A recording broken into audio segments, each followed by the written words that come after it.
What's going on, everyone? So, Gale Weathers is expected to be a big fixture in this upcoming Scream movie. Based on kind of rumors going around, she is supposed to have a bigger role than she did in Scream 6, which, good.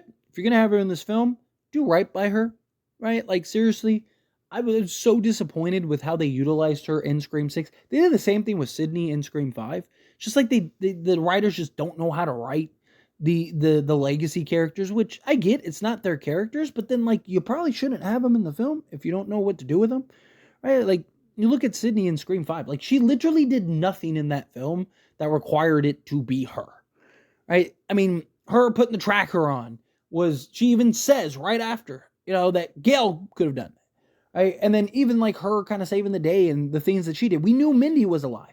And that would have made more sense too, because it would have been a nice little tie-in and callback to the original Scream 96 script where Randy was supposed to be the hero and get the girl, right? But then they changed it because they thought it was a little weird that, Randy's like hitting on Sydney and they're going out on a date like right after, her boyfriend just gets killed and turns out to be a killer, right? Like, so, and then you look at Scream 6 and it's like, again, with Gail and Kirby. I mean, you could say Kirby too. I mean, Kirby had no purpose in that movie.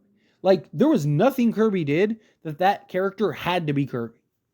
Could have been anybody. Could have been a completely new character that they established. But nonetheless, it was Kirby, right? And then Gail, again, she's hardly in the film. She is in the film. Served no point, served no purpose. She didn't do what she usually does in her film. And then the one thing she discovers and the one thing she like alerts everybody to, guess what? Dermot Mulroney himself, or Detective Bailey, himself says, like, oh, I was going to reveal it to you guys, but Gail beat me to the punch, right? Like, she's a really good reporter, right? Like, so again, the one thing that she did of significance wasn't even significant, right? And it's frustrating because Gail has been as big of a fixture, if not more. I mean, because she's been in more films than even Sidney Prescott.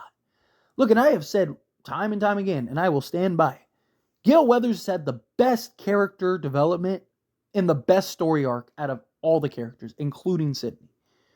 I mean, look at her from Scream 96 into like Scream 4, and then even like in Scream 5, like, and tell me she doesn't compared to anybody else. I mean, from her going from just being this cutthroat, I will literally do anything.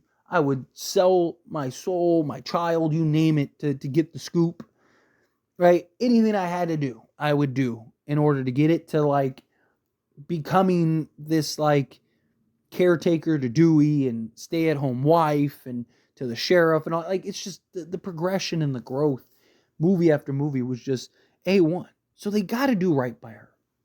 But here's the thing. Dewey Riley was killed, and they killed Dewey to set the tone and the standard for Scream going forward.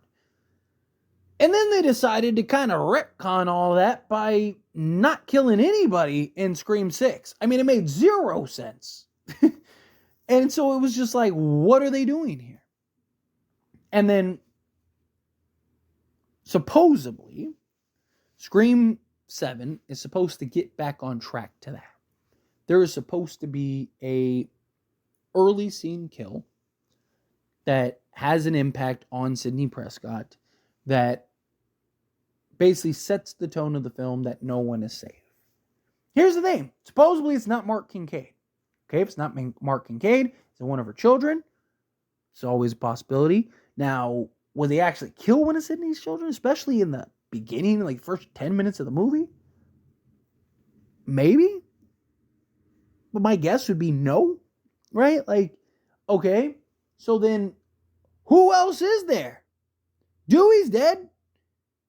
Even if Gail did die in the opening scene, I don't think Sydney would have the reaction to Gail dying as she would, to have an actual breakdown. Like, supposedly she's going to have like a mental breakdown in this film, right? She didn't even do that for Dewey. It gave her more motivation. It made her want to go and take out this killer, right? Like, it just, I don't know, you just kind of, it's like, okay, well, who else would it be?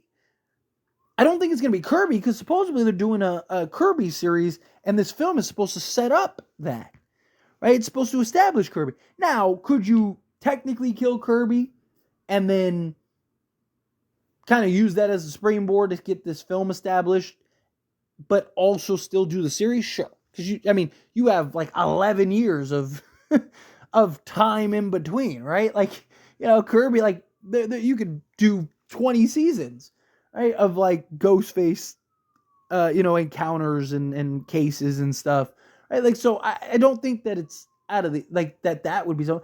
But now look, again, there are reports that Gale is supposed to have a significance in this film. Okay, that's the case.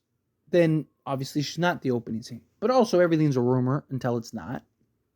So the idea of Gale being the opening scene kill, I still wouldn't rule it out entirely. But here's the thing. Here's the other thing. And kind of more what I want to talk about. And of course, I want to hear your thoughts and opinions down in the comments below. But should they just kill Gale? Right, I was trying to think of like a nicer way to put that. But, like just point blank. Like, I mean, I see a lot of comments from people that I know are like diehard Gale fans that are like, they should have killed her in Scream 6. Because again, she served no purpose. You basically killed her and put us all through her basically dying just to tell us off camera that she's still alive and she's fine and she's going to make it. Like, what was the point of all that? You might as well not even done any of that. That was completely pointless and a waste of time. All you did was just waste our time. Right? So, like, to me, it's just kind of like, she doesn't have Dewey. Right? Like, okay, she always has her work. Like, the beauty of Gale is, like, she always has an inherent built-in explanation. Right? No matter how many times Gale's nearly died, no matter how many times she's been, how scary the threat is, whatever. Right? Ghostface is there, she's there. So you don't, the beauty of Gale is you don't really need an explanation and something to kind of draw her in. You just know. Right? Like, if she shows up, you know why she's there. We're like Sydney. You have to have an explanation. Like, she's not just going to leave her kids to go take out Ghostface, right? Like, she did it for Dewey, but like, who else, how many people would she actually do that for? Right? She's not just going to get involved with the Ghostface attack just to get involved with the Ghostface attack unless, it targeting her family or something. That's why you have to now have this, like, oh, it's targeting her family. Where Gale, you don't have to do any of that. Gale just shows up and everyone just goes, okay. Like, because you know why she's there. Solve the case, write books, right? Like, report on it.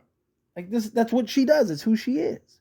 So there is this easy inherent way to where, like, you can keep her forever, but it's just like, where else can her character go? I think that's another problem with Scream 6. Right? Like, even Scream 5, the story and explanation of why Dewey and Gale were no longer together or anything made no sense. They literally reversed the characters. Gale was always the one that left. Gale was always the one that ran away. Right? I mean, just listen to their conversation and when they're having like that lunch or whatever. And Gale's talking about, like, I did stick by you, Dewey, but Gale, or days felt like years in Woodsboro. Right? I needed to get out. I couldn't do it. It was 60 minutes too. And he's like, what happened to being Gale Weathers? Right? Paraphrasing, because I don't have it in front of me, but just off of memory, seen Scream 2 enough. I'm sure that's pretty close to accurate. Somewhere in that ballpark, right? Like, so even like Gale's entire MO was just like, she would just leave. She kind of feel like a bird in a cage, and I'm a peacock, I need to fly, for those that get the reference. But so like, it's just, but then you like flip that on your head with, like, now Dewey's the one that did that. Like, that's not Dewey's character. Dewey would move hell and earth, hell and high water to save and be with Gale. I mean, he did everything to be with Gale. Like, Gale was always the one that ran, not Dewey. Then you flipped it, and it was just like, okay, I guess, sure. It's just, I just don't think that they know where to go with her story, with her character. And if that's the case, then yeah, I think you should kill her. I think you should take her out. Right? Like, again, this is a horror franchise. I know a lot of people don't want to see, like, Gale and Sydney and things like that. Most franchises have killed all their original cast by now and their final girl and all that stuff. We've just had the luxury to where Gale and Sydney have survived this many films, especially Gale. Gale survived 6 of them thus far. We'll see if she survives the 7th. right? But like, it's just, not everybody gets a happy ending. Not everybody gets to survive. At some point, you got to start taking people out. And the problem is, Scream 5 established a clear direction and set a specific tone, only for Scream 6 to come in and botch it and basically go, we were just kidding. Then why'd you kill Dewey? What was the point of killing Dewey if you're not going to kill anybody? To basically give us 5 new Deweys. Right? Between Mindy, Chad, Gale, like, just like, come on, man. How many people are going to live in this movie? How many people are going to survive? How many people are we going to see get literally butchered and magically survive? Oh, like Chad got stabbed 37 times and basically every vital organ and every inch of his body, but he just walked it off. What? What is happening here? But anyway, as always, this is a discussion, and I pass the question on to you. Let me know your thoughts and opinions down in the comments below. What do you think? How do you feel? What are your thoughts? Do you think, time to kill Gale, get rid of her? Do you think she dies in this film? Do you think, they're not going to kill her? Do you think that, they're not going to kill her, but she should be killed? Do you not want her to die? However you feel, whatever your thoughts are, if you're on one side, the other side, somewhere in between, I'd love to hear it. So let me know down in the comments below. That being said, if you haven't liked this video, hit that like button. Helps me a lot. So we enjoy these types of videos, and I truly appreciate it. If you're not subscribed to the channel, what are you doing? Hit that subscribe button. Turn on the bell notifications. Appreciate y'all. See you in the next one. Thank you.